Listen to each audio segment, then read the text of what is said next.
let's talk about the top 5 Nat 5s for newer players. I think that these 5 are some of the best ones you can pull early on that are going to aid you in your progression, solve a lot of problems for you very quickly. And just because they're good for new players doesn't mean they aren't good long term either. I just want to make that that clear. That doesn't mean they'll fall off after you're not a new player anymore. Just means that I think that they're very good immediately. You don't really need anything ridiculous for them to be good. And again, they solve a lot of problems for you. So let's go ahead and jump into it and talk about the first one. And we'll actually start with this one because it's the first one I pulled. And that's Fire Dr. Evil. If you were a Summoner's War player, this is basically Zyros. And he, again, just kind of solves a lot for you very early on. He gives you a lot of utility in PvP. He can farm for you. He can wave clear for you in dungeons. He doesn't necessarily do a lot for you in Boxing Club, which does hurt his stock a little bit in that regard. But basically everything else in the game you're going to want to be doing, he's going to be good at for a very long time. He's great in Lost Tunnel. He's great in PvP. He's great in Campaign. So let's take a quick look at him. He's got a crit rate lead, so he boosts his own crit rate if you run him in the lead by quite a lot. Here, he's got a self-attack buff, and then he hits AoE, and he resets everybody's cooldowns. So he makes it, basically what that means is he makes it so that it's like all of the enemies have just used all of their skills. So they won't have anything available but their A1s for several turns. That's a ridiculously strong effect, okay? That's crazy strong. And then additionally, when you attack a target with max HP greater than twice your max HP, you do a lot more damage. So he can hit bosses harder, and then if he's hitting substantially tanky units, he'll do bonus damage that way. Ridiculous. On the A2, he's got a stun and a slow, and it's another AoE, and it's a pretty solid multiplier. He hits pretty hard with this as well. So he's going to come in initially, attack buff himself, hit everybody really hard, reset all their cooldowns. He's going to get another turn and stun them and slow them. And you can do those in whatever order you want to do them, honestly. I would, you know what I mean? It's crazy. I would recommend opening up with the A3, but they're both crazy. And then here he's got a 2-hitter A1. Again, pretty decent damage. And a blind, which increases the chance that they're going to land a glance when they do hit you with their A1 because he's reset their cooldowns and stuff. Just a really strong unit. Again, if you're a Summoner's War player, you know what I'm talking about. Next on the list is actually the Tree Dr. Evil. We'll stay in the same family for a second and just talk about the other element. He's got he buffs his own crit rate if he's in the lead. He has a 3-hitter. Each attack has a very high chance to decrease the target's action bar by 50%. So basically, if you have enough accuracy, that's 150% turn meter knockback, which is basically just a reset at that point, right? The higher your attack power is compared to the target, the greater the damage dealt. So again, when he's hitting tanky units, if he's hitting someone that's not prioritizing attack, he's doing a lot of extra damage. Additionally, you ignore a certain percentage of their defense based on the percentage of their attack bar that's missing. So every hit will do extra damage because he's knocking back turn meter if you have the accuracy on him. So the skill only gets stronger as it goes, right? First hit hits, second hit's going to hit stronger, third hit's going to hit even stronger than that because you're just going to keep knocking back the turn meter and doing more damage based on that. It's bonkers. So obviously killer campaign farmer, obviously killer wave clearer, obviously killer nuker for arena, and going to be very handy for you in Boxing Club. It's a water dungeon. Again, it can help you wave clear, can help you do really good damage to the boss. Going to be pretty nice for Boxing Club as well. Here we've got the A2 stun and slow, which is good protection for your units as you're pushing through the waves in Boxing Club. And then when you get to the boss, he can help put up slows, and you're going to have accuracy on him because you want to land the knockback here. So that's nice. And then again, just increase the boss's chance to glance as well as whatever other units. So just again, a solid unit. Does not require a ton. You can get a decent amount of speed on him, but you'll probably be running a booster. You'll probably be running him with like a Popo Rider or somebody that's going to boost his turn meter anyway. So you don't have to focus speed too heavily early on. Just get some decent damage on him and some accuracy, and let him go to work. He's a pretty ridiculous dude. He's one of the ones that is a very popular reroll. A lot of people like to try to reroll for this guy. Next up, Water Sorcerer. This guy is ridiculous. Let's talk about it. All teammates, 25% crit rate lead. On the A3, we have an AoE full turn meter reset and then puts a speed on top of it. So he pulls everybody's turn meter out and then slows them down.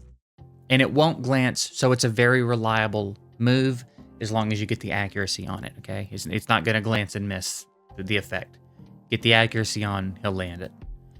A2 Silence, damage based on target's max HP. And a stun on the A1. Very strong control unit. Fantastic pretty much anywhere you want to take them, right? Turn meter denial is good everywhere. AoE slows are good everywhere. AoE silence is very nice. And the stun on the A1 is handy. I'm also told that he can do pretty good damage if you want to gear him for that. I hear he's a good campaign farmer. He can probably help you wave clear. If you wanted to go the damage route, that is certainly an option. He also gets more speed. I know it looks like his base speed is slow, but when he's maxed there, he gets a bump to a 15 to his speed. That's very good base speed. I have him very fast and accurate. I use him in my arena as my initiator to go first and reset, which allows everybody else on the team to get a turn. I use him in Lost Tunnel, obviously, for turn denial. He was part of my team that got through Lost Tunnel 97, which is the most difficult stage in Lost Tunnel as it stands right now. But again, he can pretty much do it all depending on how you want to gear him, and doesn't require much. Like I said, I have speed and accuracy on him. I focused on 2 stats, and he's one of my most important units even still. I think I'm currently in arena in the I'm at rank 55 right now, and he's on my offense and defense. He's on my Lost Tunnel team. He can be very good in heavy metal.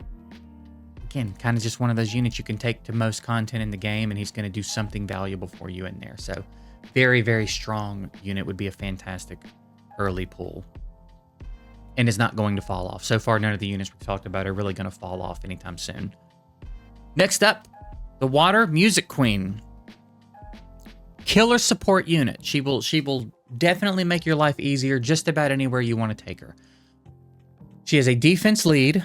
She has an AoE turn meter boost on the A3 by 30%, which is pretty substantial. A 3-turn attack up and shield, and the shield amount equals 84 times her level, okay? So this is very nice. This sets your units up to do more damage. It can give them turns where otherwise they would not have gotten turns, and it gives them shield as some nice protection. So like maybe you're hitting counterattack units in arena or something. This alleviates the pressure of that. This is a very nice skill on a 4-turn cooldown. On her A2, we have AoE and defense down, incurable, and blind. And she does extra damage for each debuff on the target. So you're not really going to be relying on her too much for damage. You're not going to gear her for damage, but it's nice to have a little bit of extra damage where you can get it. But an AoE defense down is always very valuable. To stack incurable and blind on top of that is very, very strong, and it's on a 3-turn cooldown. So she'll be pumping that out pretty frequently, especially since she's got an A3 that's helping turn cycle, you know what I mean? And then an attack down on the A1 just to boot. So you can take her into dungeons. She's going to put attack downs on the bosses, defense downs on the bosses, blind on the bosses. She's going to help you turn cycle and do more damage in the waves and to the bosses. Just an all-around fantastic support unit. You can throw her in your arena team to set up your bookworm to get a turn and do more damage. Where in that regard, you could focus more on attack on your cleave unit because she's going to help give them a turn. She's offering protection and support. Another one of those units that basically you could just take anywhere. Get some speed on her and tank her up and get some accuracy on her. And she's fantastic and good immediately. You know what I mean? If she's your first Nat 5, it's a great pull. She's going to help you push content that you otherwise would probably not be able to push quite so fast. And then the last unit we're going to talk about in this video is the Fire Iron Fist. Another one that's more along the lines of the support route we were talking about.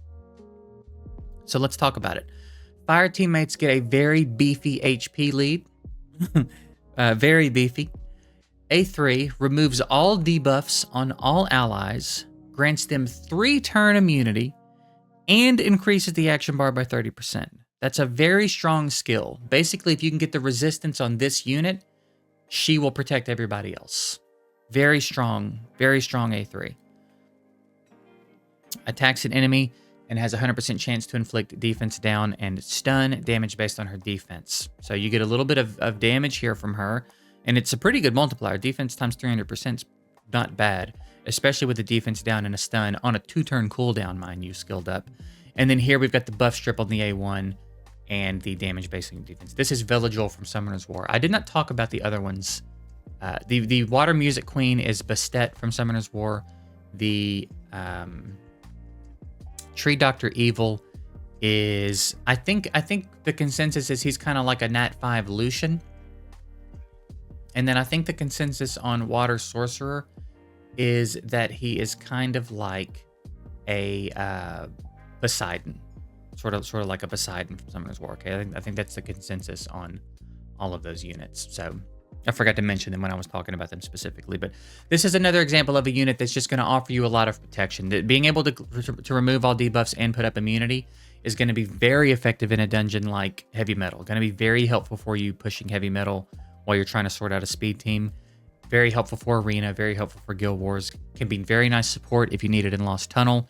Again, not going to do so much for you in Boxing Club, but for the support that this unit offers you for most of the game, very handy. And again, you really only need to get speed and tankiness on the unit. If you wanted to stack resistance to avoid catching debuffs, you could.